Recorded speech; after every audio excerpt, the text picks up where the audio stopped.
Hello students, we will discuss a common swelling condition with a typical sign. So find out what is this condition and what is this sign is.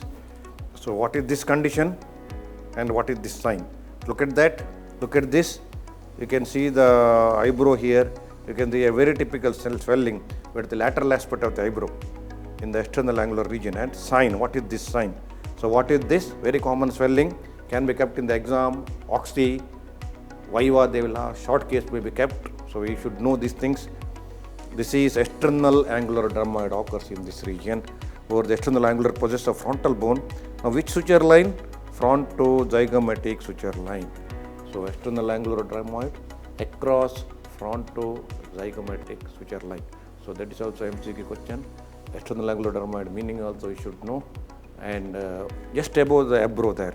Now sign is, that is erosion is common in these patients.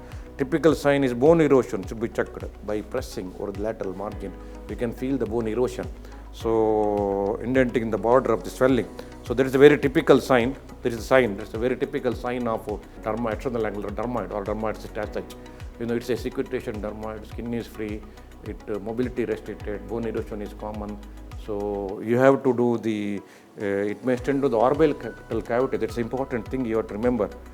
It may extend to the orbital cavity. See, that's important thing you have to remember.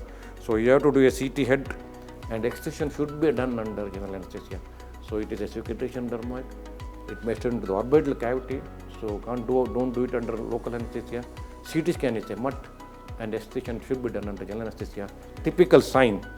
It's very, very important. This is sign is very important. Of course, fluctuation, skin is free, restricted mobility, all those things are there anyway. So it's a dermoid, secretion dermoid cyst, external angular dermoid, very common, short note asked. So go through for detailed examination, go through my clinical methods in surgery with the videos, and also go through my SRB's manual of surgery with the detailed explanation and treatment with illustrations. My operative surgery technique, how to excise all out, any operative procedures in detail. Tissue approximation again gives a worth of suturing technique, and my DigiNerve covers everything for undergraduate CBME syllabus with the video lectures how to examine specialties and operative surgery briefly, and instrument X-rays and specimens. So students, I hope this basic about the external angular dermoid you have understood very well. Thank you very much.